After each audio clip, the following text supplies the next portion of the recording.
Hello dear students.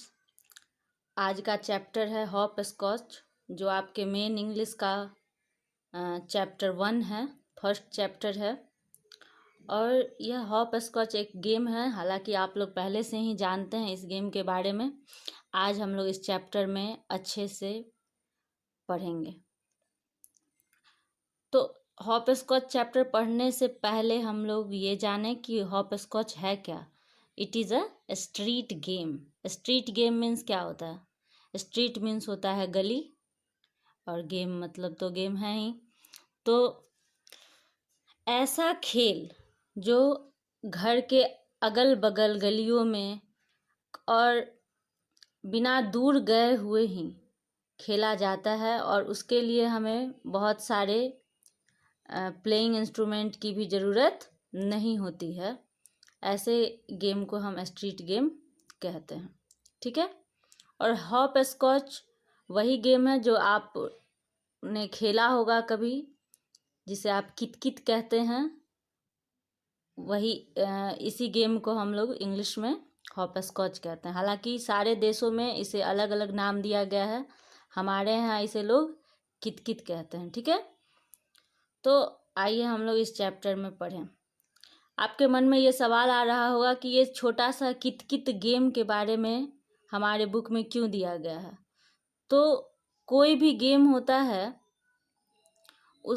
उसके खेलने से कोई ना कोई फ़ायदा हमारे लाइफ में ज़रूर होती है, ठीक है। चाहे वो कोई भी गेम हो।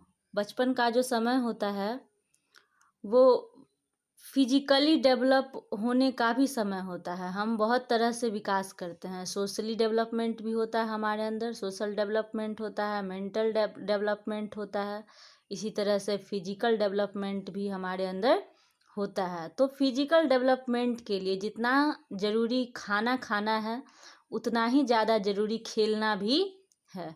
बस ये ध्यान में रखना है कि खेलना कितना देर है। ये नहीं कि अब पूरे दिन खेलते रहे, लेकिन खेलना, स्पोर्ट्स हमारे लिए बहुत ज़रूरी चीज़ होता है, ठीक है। तो इंडिया में इस गेम को हम लोग स्टपू भी कहते हैं, इखट दुखट भी कहते हैं, पांडी भी कहते हैं, है ना। और हम लोग, हमारे बिहार में जो बच्चे खेलते हैं इसी गेम को, हॉप स्कॉच को, उसे हम कित कित कहते हैं, ठीक है। लेकिन क्योंकि हमारे यहाँ बहुत सारे राज्यों में देश बटा है और सब जगह अलग अलग भाषाएं बोली जाती हैं, तो अपने अपने भाषा के अनुसार, लैंग्वेज के अनुसार लोग नाम इसका बदल बदल कर रखे हुए हैं, ठीक है। तो जैसे कि देखिए, कर्नाटका में इसका नाम है कुंटेबिल्ले, और तमिलनाडु में इसी को पांडी कहते हैं, ठीक है। आंध्र प्रदेश में इसे तोकुड़ू बिल्ला कहते हैं, ठीक है। इसी तरह कश्मीर में इसे खाने कहते हैं, और इंग्लिश में इसी गेम को हम हॉप स्कॉच कहते हैं, ठीक है। हॉप स्कॉच, हॉप वर्ड आप सुनते होंगे जब हम किसी चिड़िया के बारे में पढ़ते हैं, किसी बर्ड के बारे में पढ़ते हैं, तो हॉप वर्ड होता है, उसके मूवमेंट को हॉपिंग कहते हैं, है ना। तो कूदना, एक जगह से छलांग लगाकर दूसरे जगह आ जाना, तो वो कहलाता है हॉप। और इसी से इस गेम का नाम रखा गया है हॉप स्कॉच, जो कि हमारे चाइल्डहुड का, हमारे बचपन का एक पार्ट है। हालांकि आज के बच्चे तो ज़्यादातर अपना टाइम मोबाइल गेम में व्यतीत करते हैं, जिसके कारण उनका फिजिकल डेवलपमेंट बहुत अच्छे से नहीं हो पाता है। ऐसे गेम बहुत ही लाभदायक होते हैं हमारे डेवलपमेंट के लिए, बच्चों के डेवलपमेंट के लिए।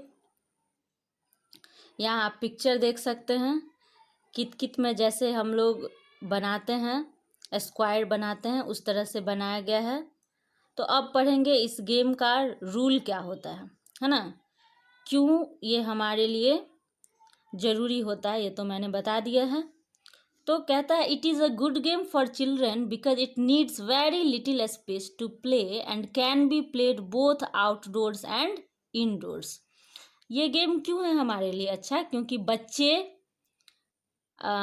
बच्चे इस गेम को बहुत ही कम जगह पे खेल सकते, उन्हें पार्क की ज़रूरत नहीं पड़ती, बहुत बड़े ग्राउंड की ज़रूरत नहीं होती है। अगर आपका बरंडा बहुत बड़ा है तो आप वहाँ भी खेल सकते हैं शाम के समय में। ग्राउंड है छोटा मोटा, अगर पैसेज है तो आप वहाँ भी खेल सकते हैं। बच्चे छत पे भी खेलते हैं, है ना, गलियों में भी खेल लेते हैं, क्योंकि इस गेम को खेलने के लिए हमें बहुत ज़्यादा जगह की ज़रूरत नहीं होती है। तो इसीलिए इसे आउटडोर भी खेला जा सकता है और इंडोर भी खेला जा सकता है। इसे ड्रॉ करने के लिए हमें चौक का चाहिए होता है और उससे हम 8 स्क्वायर्स बनाते हैं, ठीक है। तो ये सब यहाँ लिखा हुआ है कि आपको क्या क्या चाहिए होता है, तो आप सब बच्चे तो बहुत अच्छी तरह से जानते होंगे। आई टोटली बिलीव कि किस तरह से ये लाइन ड्रॉ किया जाता है, ठीक है। अब है कि खेला कैसे जाता है। तो क्या किया जाता है, पहले आप फर्स्ट स्क्वायर में अपना 1 फुट रखे रहते हैं ना, और उसको इस तरह से बैलेंस करके रखना है कि वो पैर डगमगाए नहीं। डगमगा के अगर वो दूसरे में चला जाता है या फिर उसके लाइन में टच हो जाता है, ठीक है, तो वहाँ पे बच्चे आउट हो जाते हैं। आउट होने का यही रूल होता है इस गेम में। तो एक एक कर कर ये क्या कहते हैं इसको,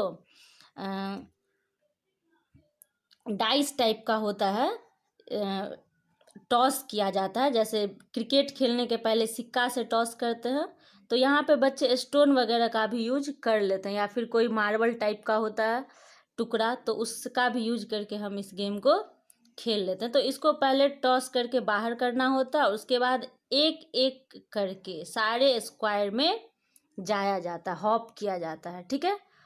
और अगर इसको क्रॉस करने में कभी भी आपका जो बैलेंस है वो लूज नहीं होता है, ठीक है।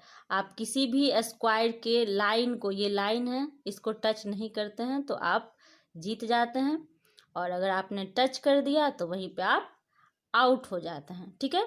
तो इस तरह से यहाँ पे हम देख सकते हैं कि कितना ज़्यादा लाइट वेट हमें फॉलो करना है।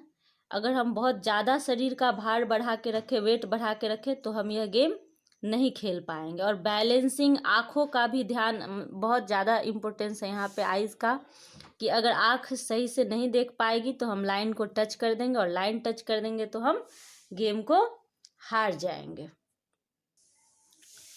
अब यहाँ पे हम एक दूसरा पैराग्राफ देखें, कहता है hopscotch is a simple yet a skilled game. It requires physical agility and nimbleness and test the players balance and precision. यही जो मैं आपको बता रही थी कि ये बहुत ही सिंपल गेम है, लेकिन बहुत एक स्किल्ड गेम है।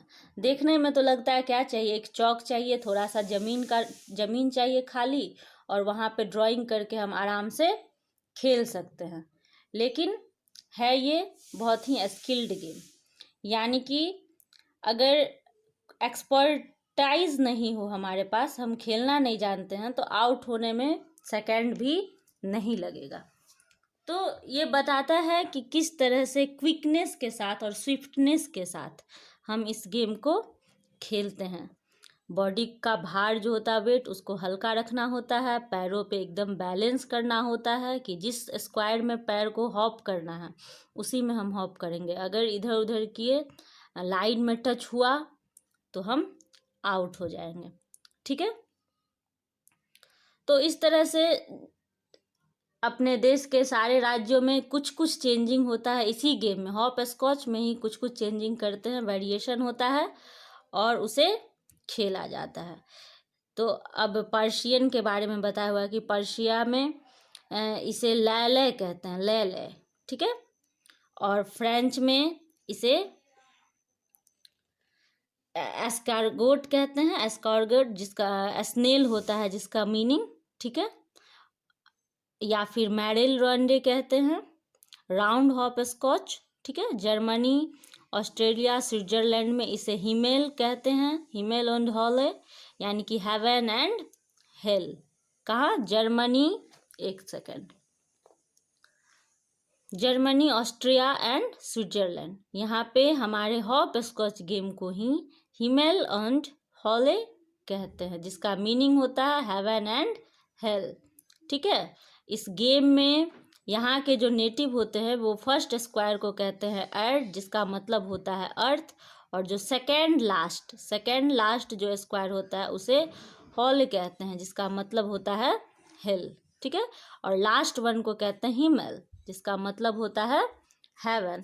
तो इस तरह से आप देख सकते हैं कि हर राज्य में, हर देश में एक ही गेम को थोड़ा थोड़ा चेंज कर देते हैं और अपने लैंग्वेज के अकॉर्डिंग उसका नाम डाल देते हैं और वो गेम उनके जैसा बन जाता है। लेकिन कहीं ना कहीं आप देख सकते हैं कि चाहे वो देश कितना भी सशक्त हो, कितना भी डेवलप्ड हो, कितना भी समृद्ध हो, है ना, रिच कंट्री हो, खेला सब देश में यह गेम जाता है। तो आप कहीं से भी यह ना सोचें कि यह गेम कोई छोटा मोटा गेम है। इस गेम का पर्पस, जब भी यह गेम बनाया गया होगा तो इसका पर्पस कहीं ना कहीं यही हुआ होगा कि बच्चों का डेवलपमेंट कैसे होता है, ठीक है। अब हम लोग ये दूसरा पैराग्राफ देखें। कहता है They teach us many things, to learn, to win and lose, to observe keenly and to develop our maths and sensory skills, to improve motor skills and hand-eye coordination, to plan and think logically, and last but not least to have fun, है ना। तो इस तरह के जो भी game होते हैं वो हमें हारना जीतना, किस तरह से हम अपने मैथ्स को डेवलप करें, अपने सेंसरी स्किल को डेवलप करें, है ना। और ये मोटर स्किल लिखा हुआ, मोटर स्किल मतलब होता है जो जंपिंग टाइप का जो भी गेम होता है वो मोटर स्किल में आता है ना। हैंड आई कोऑर्डिनेशन, यानी कि किस तरह से हैंड आई दोनों का कोऑर्डिनेशन बनाकर हम किसी गेम को एक्सिक्यूट कर सकते हैं, उसे प्ले कर सकते हैं, या किस तरह से प्लानिंग कर सकते हैं, सोच सकते हैं लॉजिकली। तो ये सब हमें इन ऐसे गेमों से सीखने को मिलता है। और लास्टली ये है तो एक गेम, तो हमें मज़े भी आते हैं, बच्चे मज़े भी करते हैं इस गेम से। तो इस तरह से हमने इस चैप्टर में देखा कि कोई भी गेम होता है वो किसी न किसी तरह से हमारे डेवलपमेंट के लिए ही बनाया गया होता है, इधर फिजिकल डेवलपमेंट और मेंटल डेवलपमेंट, ठीक है। तो अब आप लोग इसके एक्सरसाइज को बनाने की कोशिश करेंगे। यहाँ पे है ये सब, अगर आपने बुक खरीद कर रखा है तो आप इसे बनाएं, और अगर नहीं है तो जब आपके पास बुक आए तब आप इस एक्सरसाइज को ज़रूर बनाएं। अगर कोई प्रॉब्लम हो एक्सरसाइज बनाने में तो हेजिटेट ना करें and contact me. Okay, thank you.